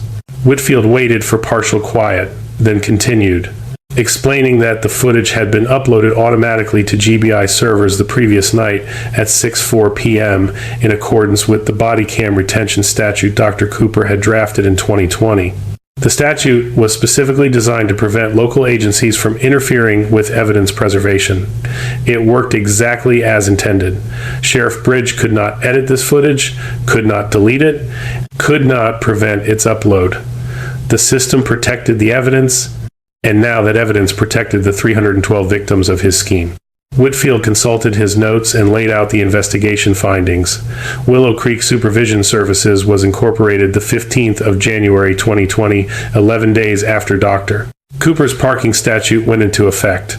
The company's sole owner was Jennifer Bridge Morrison, Sheriff Bridge's sister-in-law. Sheriff Bridge served as registered agent. The business operated from county government property. Financial records showed $2.4 million in total revenue, all from probation supervision fees. Arrest data showed systematic targeting of minority defendants. And their review of the fire hydrant parking citations showed that 87% of them involved legally parked vehicles under the statute's visibility exemption. More cameras flashed. More pens moved across paper. Whitfield announced that the Georgia Bureau of Investigation had opened criminal investigations into Sheriff Bridge for racketeering, conspiracy to defraud, official misconduct, false imprisonment, and civil rights violations. They were also investigating Jennifer Bridge Morrison and Willow Creek Supervision Services for their role in this scheme. All 312 victims were being contacted individually. They would receive full refunds of every dollar they paid in probation fees, and they would be invited to testify when this case went to trial. Whitfield stepped aside. Governor Ellis returned to the podium, emphasizing that this was not a failure of one bad sheriff, but a failure of oversight, a failure of the political systems that allowed Bridge to operate without scrutiny for 4 years, a failure of the county commission that ignored complaints, and a failure of the judicial system that sentenced 312 people to probation supervised by a company with obvious conflicts of interest. They were going to fix those failures systematically. Ellis gestured toward Sarah, noting that Dr. Cooper had agreed to speak briefly. He wanted to emphasize she was a victim in this case. but she was also the expert who designed many of the systems now exposing this corruption. Georgia owed her a debt of gratitude for building those protections and for her courage in coming forward. Sarah approached the podium with visible reluctance. She hadn't prepared formal remarks, preferring to speak from conviction rather than script. The cameras focused with renewed intensity. The wrist injuries showed clearly in the high-definition lenses. Sarah thanked Governor Ellis and expressed appreciation for the support from his office and from Attorney General Whitfield, but she wanted to be very clear about something. She was not the story here. She was a law professor with institutional power, professional credentials, and political connections. She could call the Attorney General directly. She could contact the governor. She could afford excellent legal representation. The 311 other people Sheriff Bridge arrested had none of those advantages. They couldn't fight back. They couldn't afford lawyers. They couldn't risk losing their jobs by taking time off for court appearances, so they paid fees they couldn't afford for probation they didn't deserve for violations they didn't commit. Sarah's voice remained level, academic, but carried an edge that the cameras captured perfectly. She explained that she drafted the parking statute Sheriff Bridge claimed she violated, written it with careful attention to the reality that Georgia had thousands of unmarked hydrants with faded paint. She'd included the visibility exemption specifically to prevent arbitrary enforcement. She'd anticipated exactly this kind of abuse and built protections into the law. But she never imagined those protections would be exploited for profit. She never imagined a sheriff would read her statute, identify the exemption, and create a citation mill that targeted the most vulnerable people in his community. The press gallery was completely silent. Sarah noted that the body cam footage they just watched was preserved by a retention statute she'd also drafted. She'd written it because she'd spent years documenting how evidence mysteriously disappeared when it showed officer misconduct. She'd built automatic upload requirements. She'd removed local discretion. She'd created unbreakable evidence chains. And yesterday, that statute protected the evidence of her own arrest. It worked. The system she designed worked. But it only worked because Sheriff Bridge arrested someone with the expertise to recognize what was happening and the resources to fight back. Sarah paused, looking directly into the cameras. She emphasized that every person watching needed to understand, for every case like hers that got media attention, there were thousands of others that didn't. Thousands of people arrested illegally. Thousands of people paying fees they didn't owe. Thousands of people trapped in systems designed to extract wealth rather than deliver justice. Her arrest was not unique because of what happened. It was unique because she had the power to do something about it. That wasn't justice. That was privilege. Real justice meant fixing the system so that everyone got the protections she received, not just people with law degrees and political connections. She stepped back from the podium. The press gallery erupted in questions, shouted over each other in the competitive chaos of reporters seeking the best soundbite. Ellis allowed 3 questions. A reporter asked whether Dr. Cooper would sue Sheriff Bridge personally. Sarah responded that was a decision for later, noting that right now she was focused on helping the 311 other victims get their money back and their records cleared. Another reporter asked what she would say to people who claimed she was using her position to get special treatment. Sarah answered that the body cam footage spoke for itself. She didn't get special treatment, she got the treatment every citizen deserved under the Constitution. The problem was that most people didn't get that treatment. That was what they needed to fix. A third reporter asked if she thought Sheriff Bridge's prosecution would actually result in conviction. Sarah stated she thought the evidence was overwhelming, but also knew that law enforcement officers were rarely held accountable even when the evidence was clear. That was why systematic reform mattered more than individual prosecutions. They needed to change the structures that allowed this abuse, not just punish one officer who got caught. Ellis concluded the press conference at 12:47 p.m. The cameras continued rolling as officials departed the stage, capturing the unofficial moments that sometimes told better stories than prepared remarks. At his home in Willow Creek, Zach Bridge sat on his couch watching the press conference on 3 different channels simultaneously. His phone lay on the coffee table, screen dark, ringer silenced after the 47th call he'd refused to answer. His attorney had left a voicemail about needing to meet immediately to discuss defense strategy. His sister-in-law had left 6 increasingly panicked voicemails about the GBI raid on her probation company's office. Bridge watched himself on screen, watched the body cam footage playing on the giant display behind Governor Ellis, watched his own words preserved in documentary clarity, watched his career end in real-time broadcast across Georgia. The doorbell rang. Bridge ignored it. The doorbell rang again. Then someone knocked, not the polite tap of a visitor, but the authoritative percussion of law enforcement demanding attention. Bridge walked to the door, looked through the peephole, and saw two GBI agents in suits holding a document he recognized immediately, even through distorted glass, a search warrant. He opened the door. The lead agent identified himself as Agent Williams with the GBI Public Integrity Unit, stating they had a warrant to search his residence for evidence related to his operation of Willow Creek Supervision Services and instructing him to step aside. Bridge stepped aside. 6 agents entered his home with the efficient choreography of people executing dozens of similar warrants. They photographed every room before touching anything. They seized his personal laptop, his department-issued tablet, 3 years of bank statements he'd kept in a filing cabinet, and a cardboard box labeled WCS Records 2020 to 2024 that he'd been stupid enough to store in his home office. Agent Williams handed Bridge a property receipt listing everything they'd taken. The agent's expression showed no satisfaction, no anger, no emotion whatsoever, just the professional neutrality of someone documenting evidence for prosecution. Bridge asked if he needed a lawyer. Williams responded that Bridge could make that decision himself, but noted that the Attorney General had already announced criminal charges on live television 30 minutes ago. So yes, a lawyer seemed advisable. The agents left at 1:23 p.m. Bridge stood in his living room, surrounded by the disruption of systematic search, cushions moved, drawers opened, the particular disorder that came from strangers cataloging your life for criminal evidence. His phone vibrated. Text message from County Commissioner Robert Hayes. Call me immediately. Commission meeting at 3 p.m. Your attendance mandatory. Bridge didn't call back. He knew what the meeting would be. They'd already suspended him during the press conference. Now they'd demand his resignation to minimize political damage. The commission that had promoted him over Sarah Cooper's objections would distance themselves with the speed of people abandoning a sinking vessel. His phone vibrated again. Text from his sister-in-law, Jennifer. They took everything. All our files, bank records, client lists were finished. This is your fault. Bridge set the phone down and walked to his bedroom. His uniform hung in the closet where he'd left it yesterday morning, perfectly pressed, badge polished. The physical embodiment of 12 years of authority that had just evaporated in 41 minutes of body cam footage. He'd spent those 12 years building power, building networks, building the kind of institutional control that made him untouchable in Willow Creek County.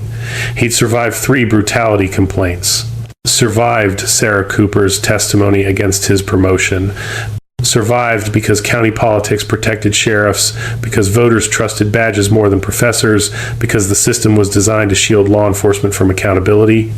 But he hadn't survived Sarah Cooper writing the evidence preservation statute that made his body cam footage indestructible. Hadn't survived her drafting the parking law with visibility exemptions he'd exploited for profit. Hadn't survived arresting someone with the expertise to recognize systematic abuse and the resources to expose it. At 3 p.m., the Willow Creek County Commission held an emergency session. Bridge didn't attend. They voted unanimously to accept his resignation, effective immediately, though Bridge hadn't offered to resign. They appointed Sergeant Mitchell as interim sheriff pending a special election. They issued a statement expressing shock and disappointment at the allegations, pledging full cooperation with state investigators and promising comprehensive reform of county law enforcement practices. By 5 p.m., Bridge's resignation was national news. CNN ran the body cam footage with expert legal analysis. MSNBC interviewed civil rights attorneys about predatory probation schemes. Fox News covered it as an example of small-town corruption. The story had everything media audiences craved: clear villain, sympathetic victim with credentials, documentary evidence, systematic abuse, racial targeting, and the poetic justice of an expert arrested for following her own law. Bridges' phone continued vibrating with calls and messages he refused to answer. His attorney, his ex-wife, former colleagues suddenly remembering they'd always had concerns about his methods. The deputy who'd backed him up during Sarah's arrest, now presumably cooperating with investigators to save his own career. By 8 p.m., Bridge sat alone in his darkening living room, watching his career replay on television from multiple angles, different networks, endless commentary, dissecting every decision he'd made on Azalea Street. The consensus was universal. He destroyed himself the moment he decided to arrest Sarah Cooper instead of driving away. 3 weeks passed with bureaucratic efficiency. The Georgia Peace Officer Standards and Training Council scheduled Bridges' decertification hearing for November 18th at their headquarters in Clarkston. The hearing would determine whether Zachary J. Bridge retained the right to work as a law enforcement officer anywhere in Georgia, his post-certification, the credential that separated police from civilians, the license that authorized him to carry a badge and make arrests. Bridge arrived at 9 a.m. with his attorney, Daniel Morse, a defense lawyer from Atlanta who specialized in representing police officers accused of misconduct. Morse had reviewed the evidence and told Bridge bluntly that the hearing was a formality. The body cam footage was unambiguous. The financial records showed clear corruption. The victim testimony would be devastating.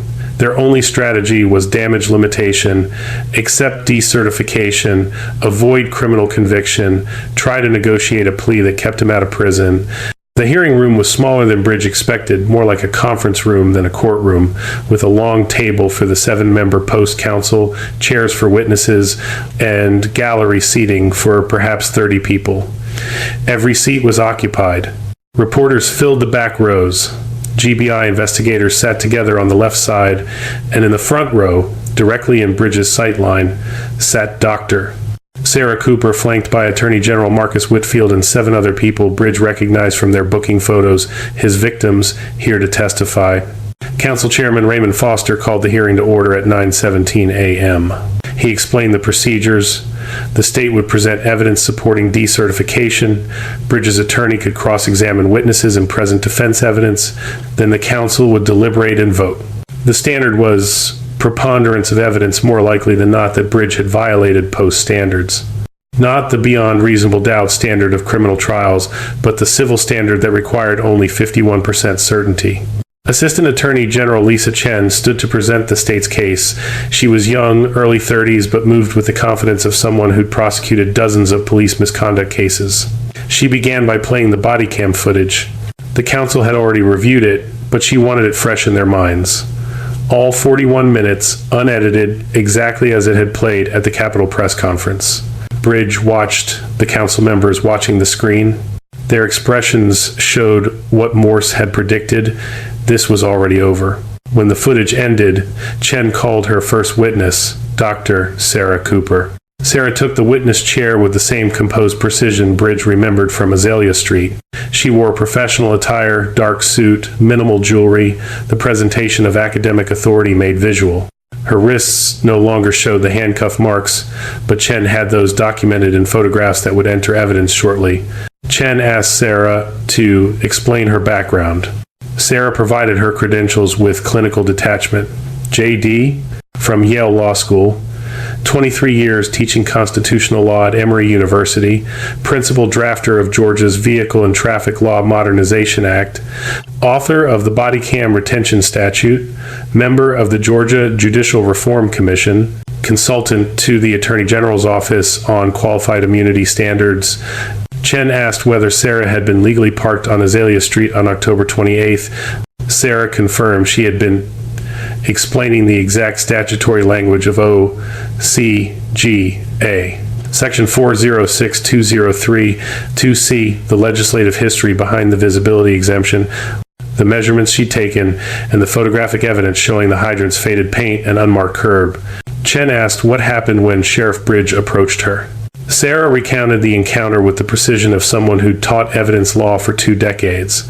She cited specific timestamps from the body cam.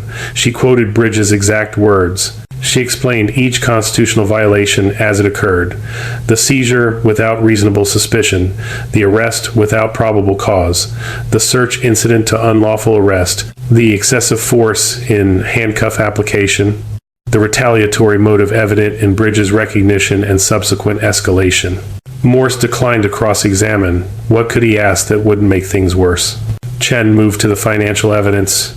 She called GBI financial crimes analyst Robert Chen, who testified for 23 minutes about Willow Creek Supervision Services' corporate structure, ownership, revenue sources, and the statistical impossibility of 312 consecutive fire hydrant parking arrests, all resulting in probation supervised by the sheriff's sister-in-law's company without coordination. The numbers told the story: $2.4 million in total fees, average supervision period of 18 months, average total cost per defendant of $7,692. Demographic breakdown showing 89% minority defendants in a county that was only 31% minority. Chen introduced bank records showing regular transfers from Willow Creek Supervision Services to Jennifer Bridge Morrison's personal accounts, then smaller transfers from those accounts to Bridge's personal account, $127,000 over 4 years. Documented money laundering that connected Bridge directly to the probation fees extracted from his victims. Morse again declined to cross-examine. The bank records were indisputable. Chen called Tamika Reynolds. Tamika approached the witness chair with visible nervousness, the body language of someone who'd learned to distrust institutional authority, who'd been processed through systems designed to extract rather than protect. But her voice remained steady as she recounted her arrest.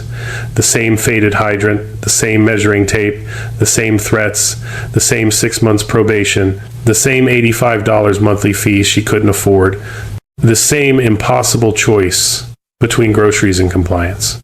Chen asked how the fees had affected Tamika's family.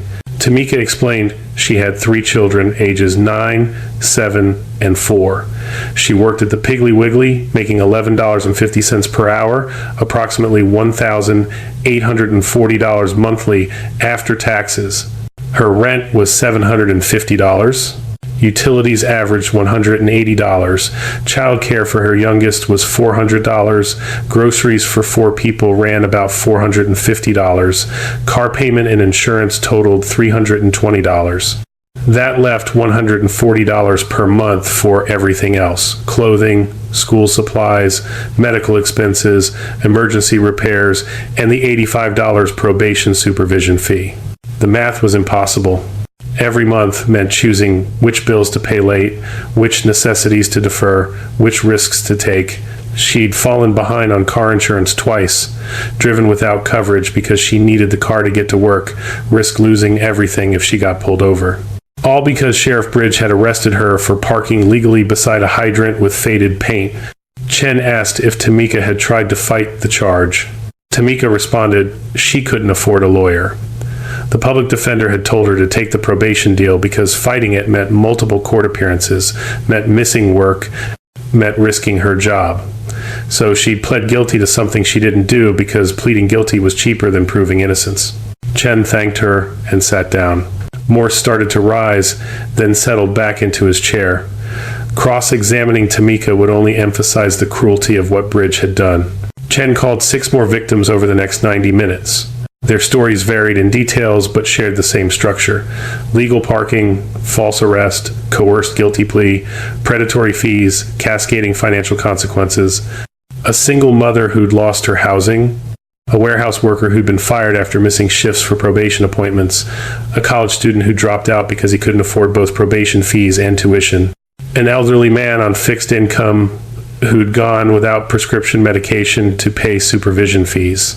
Each testimony added weight to the pattern Chen was documenting: systematic targeting of vulnerable people, exploitation of their inability to fight back, extraction of wealth through processes designed to look like law enforcement but function as organized theft. By 12:30 p.m., Chen had presented 17 witnesses and 47 exhibits. She concluded by noting that Sheriff Bridge had violated at least 12 post standards: truthfulness, abuse of authority, criminal conduct, improper arrest, excessive force, discriminatory enforcement, conflict of interest, misuse of official position for personal gain, failure to maintain professional standards, bringing discredit to law enforcement, violation of oath of office, and conduct unbecoming an officer. She requested permanent decertification and recommended the council refer the matter to the Fulton County District Attorney for criminal prosecution. Chairman Foster called a lunch recess until 2 p.m. Bridge sat in the hallway with Morse during the break, eating a sandwich he couldn't taste, watching reporters interview his victims with the attention usually reserved for heroes rather than witnesses. Sarah Cooper stood with Tamika Reynolds, their conversation inaudible, but their body language suggesting strategy discussion rather than casual chat. Morse suggested they could still present character witnesses, county commissioners, deputies who'd worked under Bridge, community members who'd supported him, show the council he'd done good work, that this was an aberration, that one mistake shouldn't erase 12 years of service. Bridge shook his head. Putting commissioners on the stand meant cross-examination about why they'd ignored 3 sustained brutality complaints before promoting him. Calling deputies meant explaining why none of them had questioned 312 consecutive arrests for the same violation. Presenting community character witnesses meant Chen would ask them about the racial demographics of his arrest targets. There was no defense. The evidence was what the evidence was. At 2 p.m., the hearing reconvened. Morse announced they would present no witnesses and no evidence. Bridge had reviewed the testimony and acknowledged that mistakes had been made. He took responsibility for his actions and accepted whatever decision the council reached. The statement lasted 43 seconds, carefully worded to suggest remorse without admitting criminal conduct, to acknowledge error without providing quotable confessions for future trials. Chairman Foster asked if Bridge wanted to address the council personally. Morse advised against it. Bridge stood anyway. He'd spent 3 weeks watching his career replay on television, watching legal analysts dissect his decisions, watching the body cam footage become a teaching tool for what not to do. He'd spent 3 weeks living with the knowledge that he'd destroyed himself through arrogance and retaliation. 3 weeks was enough silence. He approached the podium reserved for respondents. The 7 council members watched with expressions ranging from disappointment to disgust. Bridge stated he'd been a law enforcement officer for 19 years, 7 with the Atlanta Police Department before joining Willow Creek County Sheriff's Office. He'd made hundreds of arrests, testified in dozens of trials, served his community with what he believed was integrity and fairness, but he'd also made mistakes, serious mistakes. Mistakes that harmed people who didn't deserve harm. His voice cracked slightly. He cleared his throat and continued. He admitted that when he saw Dr. Cooper's car on Azalea Street, his first thought wasn't public safety or traffic enforcement, it was recognition. He remembered her testimony against his promotion. Remembered sitting in that commission hearing while she read his personnel file like a prosecutor building a case. Remembered the anger he'd felt, the humiliation of having a civilian question his fitness for command. And when he realized she was the driver, when he saw her standing on that sidewalk explaining the law with the same professorial tone she'd used during his promotion hearing, he'd made a choice. Not to enforce traffic law, not to protect public safety, but to punish someone who challenged his authority. Everything that followed the arrest, the handcuffs, the booking, the probation scheme, the arrest exposed, all of it traced back to that moment of retaliation. That decision to use his badge as a weapon rather than a responsibility. Bridge paused, looking at the victims seated in the front row. He stated he couldn't undo what he'd done. Couldn't give back the money they'd paid, the time they'd lost, the opportunities destroyed by his systematic abuse. But he could acknowledge it. Could admit that he'd violated everything law enforcement was supposed to represent. Could accept that he no longer deserved to carry a badge. He sat down. The room was silent for 5 seconds. Chairman Foster called for council deliberation. The 7 members stepped into an adjacent conference room at 2:34 p.m. They returned at 2:41 p.m. 7 minutes to decide 12 years of career. 7 minutes to vote on permanent decertification. Foster read the decision. By unanimous vote of 7-0, the Georgia Peace Officer Standards and Training Council permanently revoked the law enforcement certification of Zachary J. Bridge, effective immediately. Bridge was prohibited from working as a peace officer in any capacity anywhere in Georgia. His name would be entered into the National Decertification Index, preventing him from obtaining certification in any other state. Additionally, the council was imposing a personal fine of $110,000 to $10,000 per post-standard violation payable within 90 days. Foster continued, The council was also imposing an unprecedented remedial requirement. Bridge would enroll in and successfully complete Dr. Sarah Cooper's spring semester course, Constitutional Limitations on Police Authority, at Emory University School of Law. Attendance was mandatory. Coursework was mandatory. He would be graded on the same standards as every other student.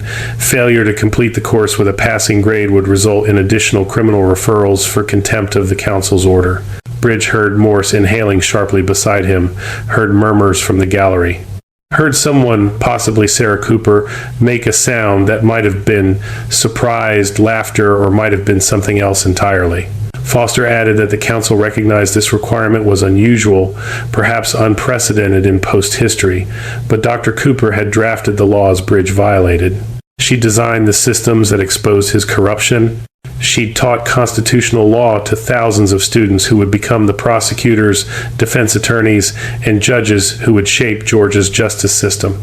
If anyone could teach Bridge what law enforcement actually meant, it was her. The council adjourned at 2:47 p.m. Bridge sat motionless while the gallery emptied, while reporters rushed to file stories, while his victims gathered in small groups discussing what came next. Sarah Cooper approached him directly, no attorney buffer, no institutional intermediary, just the law professor and the former sheriff standing 3 feet apart in an almost empty hearing room. She stated she hadn't requested the course requirement, noting that the council had imposed it without consulting her, but she'd honor it. He'd be treated like every other student. Same readings, same assignments, same standards. She expected him in class on January 7th at 9 a.m. If he wanted to learn, she'd teach him. If he was just checking a box for compliance, he'd still learn. She'd make sure of that. Bridge asked why she'd agreed to teach him after everything he'd done. Sarah's response was quiet but clear. Because 312 people paid for his ignorance of the law. Maybe if he actually learned constitutional limitations on police power, the next officer who took his job wouldn't make the same mistakes. Maybe if he understood what he'd done wrong, he could help others avoid it. That wasn't justice, but it was something. And something was better than nothing. She walked away before he could respond. Morse gathered their materials and guided Bridge toward the exit. As they reached the door, Tamika Reynolds stepped into their path. She looked at Bridge directly, held eye contact for 3 full seconds, then spoke with absolute clarity. She forgave him not for his benefit, but for her own, because carrying anger was exhausting and she had 3 children who needed her energy.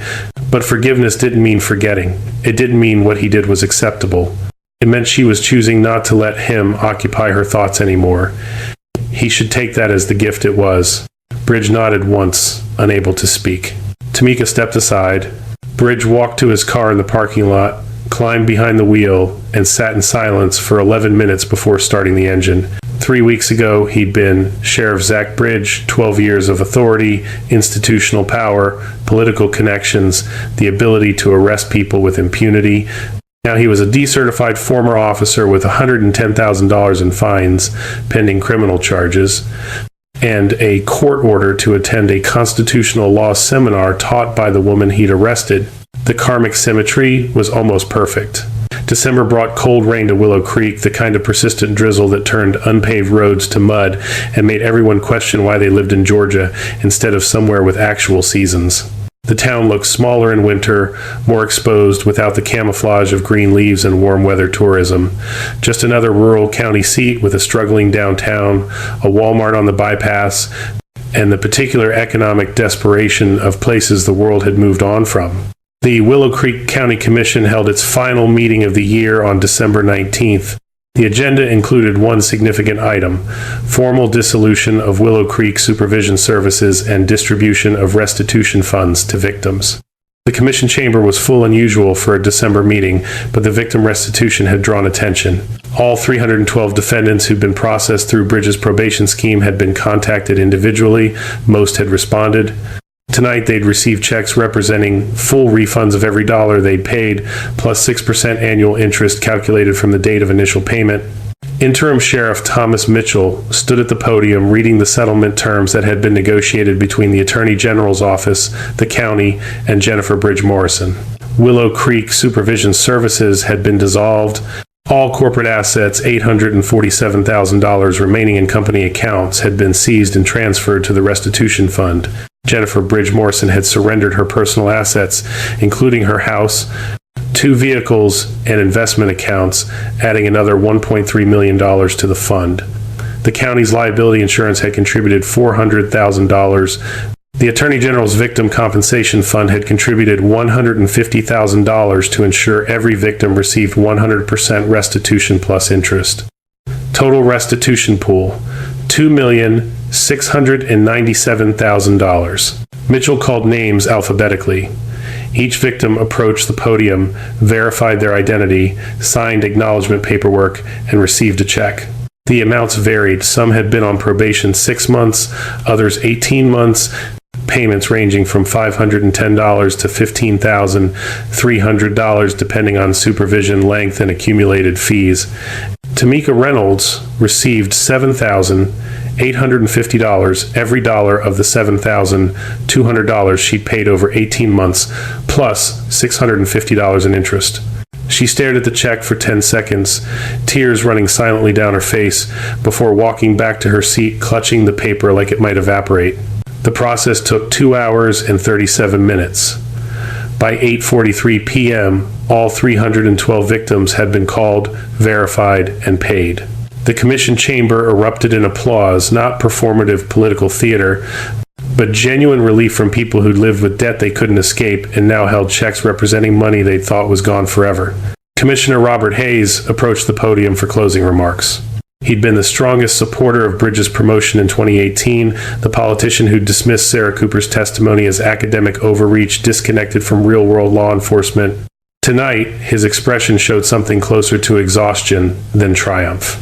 Hayes stated that tonight marked the end of the darkest chapter in Willow Creek County history, a systematic abuse of power that had harmed hundreds of their neighbors, damaged their reputation, and required extensive reforms to prevent future occurrence.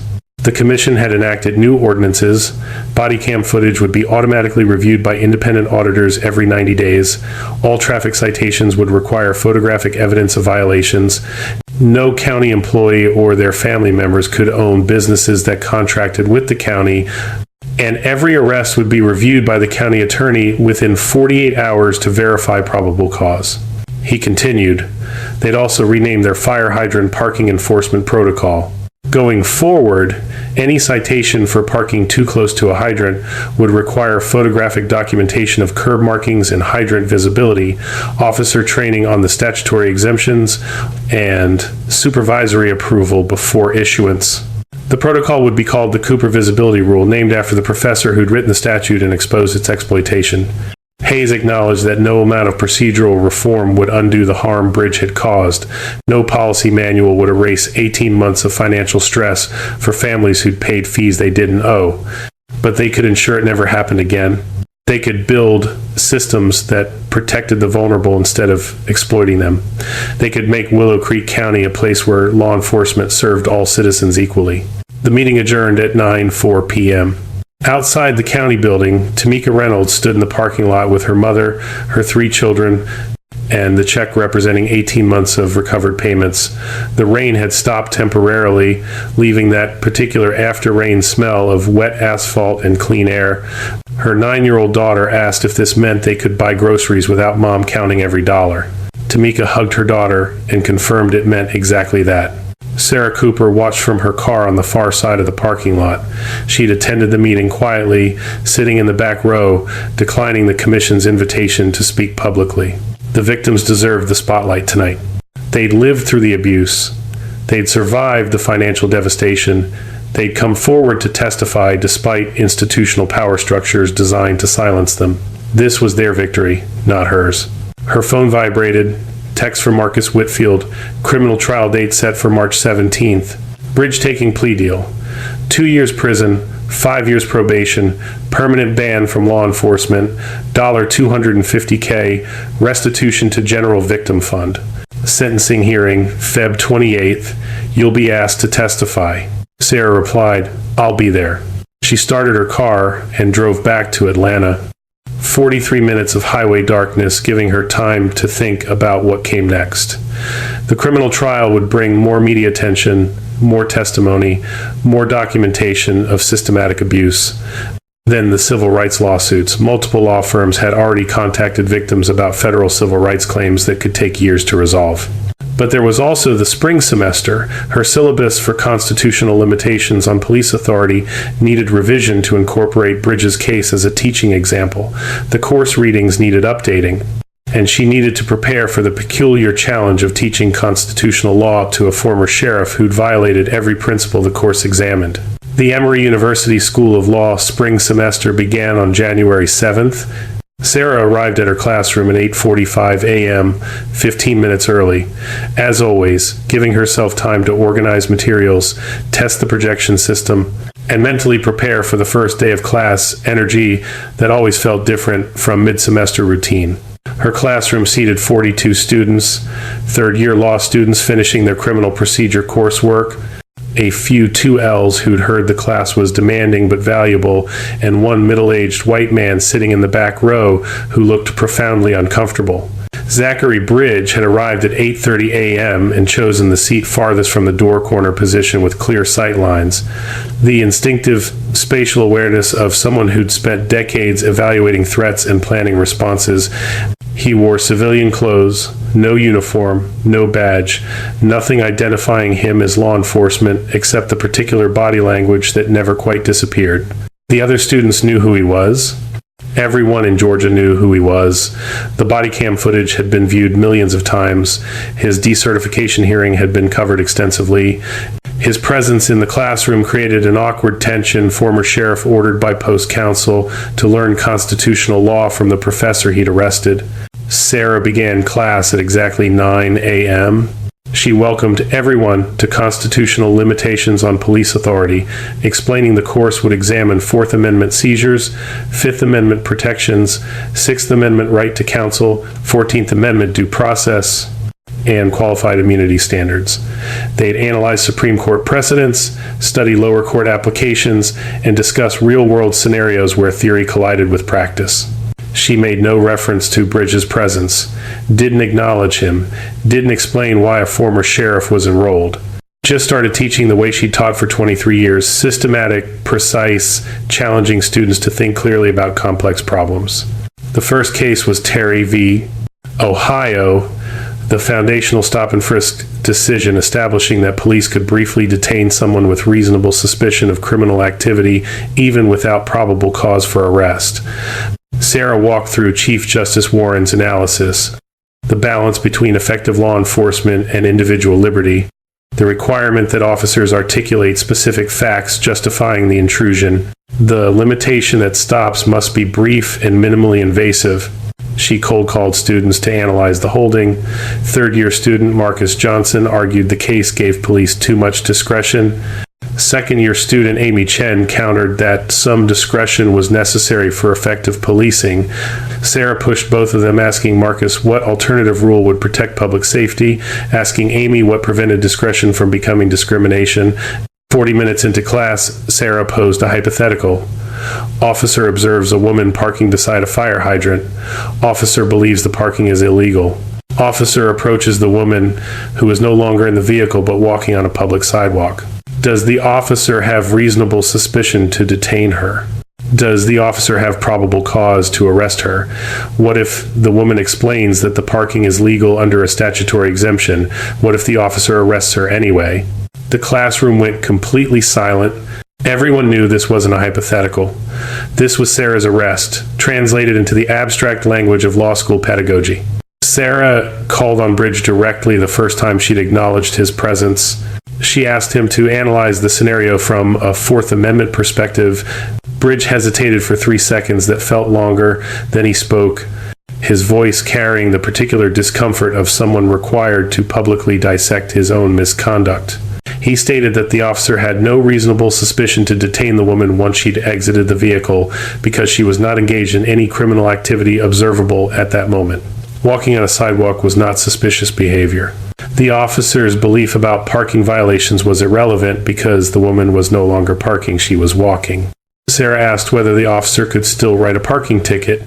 Bridge confirmed the officer could ticket the parked vehicle if the officer believed a violation occurred, but the officer had no authority to detain the pedestrian unless the officer had witnessed her parking illegally or had independent reasonable suspicion of her involvement in criminal activity. Sarah asked what happened if the officer ordered the woman to stand over there. Bridge stated that would constitute an unlawful seizure under the Fourth Amendment because the order restricted the woman's freedom of movement without legal justification. Sarah asked what happened if the woman refused the unlawful order. Bridge stated that the woman had no legal obligation to comply with an unlawful order and that arresting her for refusing would constitute false arrest and potentially civil rights violations. Sarah asked whether the officer's subjective belief that he had authority changed the constitutional analysis. Bridge answered no. Qualified immunity might protect officers from civil liability if they reasonably believe their actions were lawful, but mistaken belief about the law did not make